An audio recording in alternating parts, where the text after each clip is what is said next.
Welcome to this response. We have a few topics to which we need to respond. The first one is this. We had recorded a podcast for today. We have a topic that I believe is very intriguing. It gives some very good perspective to a criminal's mindset and time span. We recorded it, and it was set to be released today, but I listened to it and I did a lot of the explanation and I just did not do well. You may not believe this, but we have standards. Boo! Boo! I liked it. You should have played it. Boo! Okay, so Adam thought it was okay. I didn't think it was. We will still address that. We just don't want to do it. Plus, we had these topics to talk about in the response, so we thought we'll just do the response today and still record that podcast. There's a lot going on we'll talk about in this response related to that. But when we started the podcast, we had some follow-ups from our live attempt, and we want to go ahead and share those follow-ups with you because we love doing the live. We're going to do more lives. The first follow-up we did was just something we missed. We had a listener in the live very patiently asked the same question 3 or 4 times. We missed it. Then she asked another question 3 or 4 times. We missed it. And she still thanked us for doing the live. So obviously just a nice human. And we want to honor that by answering her question. It was Janet Johnson. And she asked 2 questions. One, is Lori excommunicated, meaning kicked out of the Church of Jesus Christ of Latter-day Saints? We don't know, but several of you commented that she is. And that brings up 2 points. One, that, okay, she probably is. 2, that Alex and I don't pretend to know everything, and some of you know much more, especially questions that come up. Hold on. You called me Alex. I have demand an apology. I am Adam. You're the good brother. Yes, please. The non-murderous brother. Sorry, Doc. But if it is you and Alex, then you need to have the talk with me. You need to tell me what's going on. Okay. So you know more than Adam and I on a lot of topics. So feel free to comment and answer questions that we don't know the answer to, and we tell you when we don't know the answer, and we're going to be doing some more of that today. Yes, we are. Okay. So Janet, we think based on what everyone said, Lori probably is excommunicated. That would make sense following the practices of the church. The other question Janet asked was, does anyone in the family still support Lori? Adam, why don't you go ahead with that first? Well, I would try to understand what the word support, your version of what support means. Supporting somebody, I would guess that, my mom talks to Lori, so I guess that would be supporting her. Nobody else that I know in the family is talking to her, so that is no support.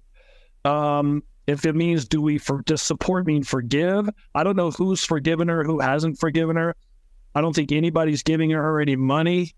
Maybe my mom may be giving her money in jail. To be honest with you, I don't know. But as far as support goes, it depends on what your definition of support is. Now, if support means, does anyone in the family think she's innocent? No. I don't know of anyone in the family or on this globe on planet Earth that thinks she's innocent. No. So that's true. Now, I do know family members that wish that everyone would let this just go away out of the public limelight, quit talking about it, because that, in their minds or in their hope, in their fantasy, they say, well, it's over. She got her sentence. Let's all get on with life. Some of us are still healing, though. I'm still healing. And so I don't have that frame of reference. I know there are people in the family that do. Yeah. But no one believes she's innocent. No one believes she got too harsh of a sentence. I don't know of anyone, even in the family, that feel that sentence. I mean, if there were a harsher sentence, like the death penalty, what she did merits the most harsh penalty we can give in this life. Yeah. But we both agree, you and I agree on this, that her real judgment will come when she goes before God. That's what we both think. And that's just, you know, if you believe in God, then you believe that he's going to be the one that takes care of all the judgment for everybody. So that's at least that's our faith in it. Right. Exactly. Now we're going to take this opportunity in this response to address a couple more comments that we missed or questions that we missed. The first one, I want to, because it's going to take some explanation. So I'm glad to address it. And I don't have the comment right in front of me, but someone asked something to the effect of, what was the discussion in the family or the feeling in the family about Joseph Ryan's attempted murder? And I'm pretty sure that refers to when Alex tased Joe Ryan, went to prison for assault, got a 90-day sentence, served 102 days of the 90-day sentence back then. So that's what we're going to address. Okay. Do you want to go first, Adam, with that? Or do you want me to set the context up? Well, I know that at the time, Lori had told Alex that, and everybody in the family, that Joe molested Colby and Tylee. And everybody in our family was upset about it. Well, I think Alex was gravitated more to it than anybody else. And he wanted to, support Lori. So I think what happened was, from what I was told, so again, I didn't live next to my family a lot of times. And so I wasn't inside the inside scoop with all the stuff that's going on. But from what I understand, Lori had a hard time, didn't want Tylee to go to Joe's house for his visitation rights after what she believed that he molested him. So she tried to do whatever she could to keep Tylee away from Joe. With that being said, supposedly Alex was supposed to go and flatten Joe's tires so he would be late to court. So Tylee wouldn't have to go to Joe's house that weekend. That's the story I got. Alex got there. He was at the courthouse. Joe had walked out. And Alex looked at Joe and said, "Did you molest my nephew and my niece?" And he said, Joe looked at him in the eye and said, "No." And Alex told me later, when he said that Joe, he knew, like he felt and knew that Joe was lying to him. So he had a taser on him and he tasered him. And then he went to jail. Joe called the security guard came running over there. They got Alex. I don't know if they arrested him later or what. I don't know all the details of that, but that's what I know of that. Did the family support that? I don't know, because I don't live around my family, but I don't see anybody said, "Oh, good job, Alex, way to go." I don't think anybody ever did that. And let me put a little broader context on this. Since it was called an attempted murder, in the family, it was not referred to as an attempted murder. Now, in retrospect, now we're sitting here talking about it, and we can look back and say, maybe it was. We don't know. We didn't hear anything. When I say we, me and Adam, we didn't hear anything at the time about a murder attempt. Murder wasn't in our mind as far as Alex being a murderer. There was nothing up till then that made us think, someday this guy's going to crack and be a murderer. So one of the hard things about being a family member and having all the commentary that we hear is it's not in context. There's a lot that's taken out of context and put into the family. And it's hard for us to describe the context. So back then, no one's thinking murder. And I'll say this before I go on that topic. Now, at this point, see, back then, I had bought into Lori's stories about Joe abusing the kids. I had questions later when I read court documents, when I read psychiatrist findings. I'm not going to put anything that Colby has said. I'm not going to question any of that, but I have questions about the whole situations, and I hope that those questions get answered. I've said, and that's Annie Cushing's, I think, main focus is trying to get answers to Joe Ryan's death. I support Annie. I support that cause. I would like to get questions. But at the time, we had bought into what Lori had said, and there is nothing around that we're thinking he tried to murder him. There were no stories. I've heard stories since then, since he became a known murderer. And looking back, you could say, yeah, maybe those stories applied back then. But at the time, we talked about it as Alex tasing, intimidating, attacking Joe, not as a murder attempt. As almost like a punishment for molesting the kids. Right. So I hope that helps. And let me emphasize, I have questions to this day, so I'm not excusing anything that happened. I'm not excusing anything anyone said at any time. I'm just telling you what I know. Adam told you what he knows about it. And that's all we do, unless we want to wildly speculate. Maybe we will sometime on that, but I wouldn't have much more than I just said. Yeah, me neither. I'd like to get answers. Hey, another comment that we thought other people would find interesting too is Barbara, and I think your last name was cut off, Barbara. I'm not sure what it is. So would like to know when the very first time you realized that something was very wrong with Lori and Alex in all of this. If you could just describe at what point that was, it would be great. So she's not asking for an explanation of what we thought was wrong, just when it fell in the timeline. And I'll say, Barbara, that's a tough question for me and Adam because we are terrible at the timeline. Timeline is not my strong point, but I will tell you this. We talk about this in our book that's coming out. There's a whole chapter on Lori's started to start doing this, and we've talked about it on these podcasts a bunch, when she started down that road of listening to Julie Rowe and reading these near-death experiences. In my opinion, that's when she started down this road. When she started predicting the end of the world, that was, and that was before she met Chad. She started predicting the end of the world. So that was a little bit of a, whoa, she thinks that she can predict the end of the world and those kinds of things. It's a red flag, but a red flag to what? You never thought that, she would meet Chad and, all the things happened that happened. As far as Alex goes, I think the one thing that stood out to me was when, Lori had Alex read some of these books. Like, what's the book, Rex, that everybody tells us about that they were reading? The Glory, Visions of Glory. Visions of Glory, thank you. So Visions of Glory, Alex, Lori wanted everybody to read that. Alex read it. He thought it was great. Like a lot of other people love that book for some reason. But then Alex started doing that. Alex started listening to podcasts, and he listened to Julie Rowe. Then he listened to a guy named Mike Stroud in his podcast. And I was talking to Alex one day when he was driving his truck, when he used to listen to comedy because he's a stand-up comedian in his truck, and he stopped doing that.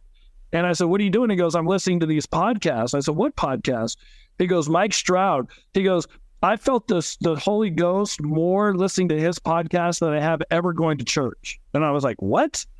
So that was a red flag. You're asking me when things started changing with Lori and Alex. They were at different times. Lori was way before Alex, but Alex followed Lori, and he made the same kind of changes that Lori made as far as that type of thinking. And we aren't saying anything about Mike Stroud. We don't know him, but that's just what Alex recounted. And the first time I knew Lori was dealing with something that was way off the rails, so to speak, is when Charles sent those emails out and told all the family members, or at least all of us they sent them to, look, Lori's into some weird stuff. He attached some of the weird stuff, Chad's light and dark, and naming prominent people and which ones were light and dark. And I had dealt with that with some friends 30 years ago, back in right around the beginning of the 1990s. And I do that stuff just does not lead to positive results when people get into that. But I had no clue it would lead to murder. I just knew that something was really wrong getting involved in that, the way she was, and the what those documents were talking about. As far as Alex, I didn't know until he killed Charles that he was into all of this. I'd only seen him since the situation Adam talked about. I'd only seen him one time. I could tell he was different, but that could have been the situation at the time. He walked in. Normally we yucked it up. We'd make jokes about the fact that we look alike. And we yuck it up by asking him about his comedy. He tells me about that. This time, which as it turns out was after the time of his conversion to Lori and Chad stuff, he just walked in, was almost just cold. Just quiet to himself, kind of, yeah. Acknowledged our existence and moved on. No yucking it up, no humor, no nothing. I thought, well, that's strange. I wonder what he's going through today. I didn't know it's a life change, and that was the last time I saw him. Found out more. So that was the point. That was probably a couple months before he killed Charles. All right. Those are the follow-up questions. Now we're trying to get settled in. I'm visiting Arizona right now, where Adam is, but Adam has moved to Arizona, and we are, as I mentioned, trying to figure out the podcast. Our technician Sean is doing a good job of making arrangements. But Adam, why in the heck would you move to mess up just to cause all this turmoil here? Well, first of all, it's weird that you and I are both in the Phoenix, Arizona area on Zoom. Usually we're sitting next to each other in the studio in St. George. I moved to St. George. I've told this story too about, 3.5, 4 years ago to take a radio job. I've been doing radio for 30 years. I got into it when I was 18 years old. And so I've been doing radio a long time, and I was working for a radio station in St. George, and come to find out, the day that Lori's, her sentencing, no? Her what you call those, the verdicts. The verdict. When Lori's verdict came out that morning, I was let go from my radio job. So I, was shocked a little bit, and trying to figure out, okay, is it a coincidence that the day that Lori got the verdict of her being guilty is the day that I got let go after being at a radio station for 3.5 years and doubling and tripling the ratings in the morning for my morning show. It just didn't feel right, and it just may be a coincidence, but it just felt bad. So anyways, I have to interject here. It may be a coincidence. Of course, we don't believe in coincidence. And when you asked why they're letting you go, they said, we aren't going to tell you. Well, they said we're going in another direction. So yeah, that's that. So with that being said, I've tried to get a couple other radio jobs. Things haven't worked out. I was coming here to do to be a pickleball pro in Arizona, and everything just seemed going really well there until I called and they said, well, we're going to go with somebody else. So I don't know if people Google my name and they see, oh, that's Adam Cox. He's Lori Vallow's brother. And people don't want to have me work with their company. I don't know if that's going on or not. I mean, I don't know if I would even blame them, just because who wants somebody that was involved in a family, that's involved in all this stuff? You asked earlier about dating. There's no way a girl's going to want to date somebody when you go to a date and you're like, hey, so tell me about your family. So here's what's going on with that. Okay, well, it's been nice talking to you. I'll see you later. I may be single the rest of my life because of that. But it just goes to show, Rex, the ripple effect, what one person in your family, now we have two people, but really Lori, one person in your family, the ripple effect that it has had, not just on Lori and Alex or our family, our extended family, but it goes with, people's jobs, their livelihoods, how they feel, how they act, being judged. Like, I know that I've been judged by so many people. I used to get Facebook messages that sent in saying that because the first 2 years of all this is going on, I didn't want to talk to anybody. I got people saying that I'm part of it, that I'm a murderer. I've had like the worst judgment on me, which is not a fair thing to do. And so going forward, what did I learn from this? One of the things is I am never going to judge anybody for anything. I just don't know what shoes they're walking in or what they've been through. So I would appreciate the same, but I don't know if I'm going to get that, just because I think Lori's ripple effect has, I don't know if it's definitely hurt people in our family. You've seen what it's done to me. So I ended up moving here to be closer to my son and to, do pickleball, and hopefully we can make a living doing podcasts since I can't do radio anymore. Very good. Now, people are going to ask, since people are listening from all over the world, most of these people are very supportive of you. They're going to ask about, is that legal, and what are the legal ramifications? I don't know. I don't know. I don't know if you can prove anything. I don't know if, I don't know anything about, that. I just know that I feel like that's the way things have gone. And maybe if you're in a family and somebody did something really bad and you didn't do anything wrong, maybe you've been judged too and had to have the ripple effects of life happen to you. I don't know. I don't know what the legal ramifications are on that, or if you can even prove that. So Adam didn't go straight to an attorney. He's going to talk to a couple of attorneys now just to ask the question. From what we've heard in the state of Utah, you can let someone go just for any reason.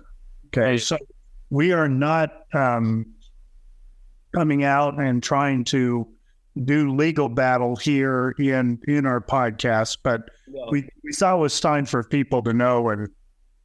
And people talk about the stress and the impact this has had on family members, especially Adam. He's close to it.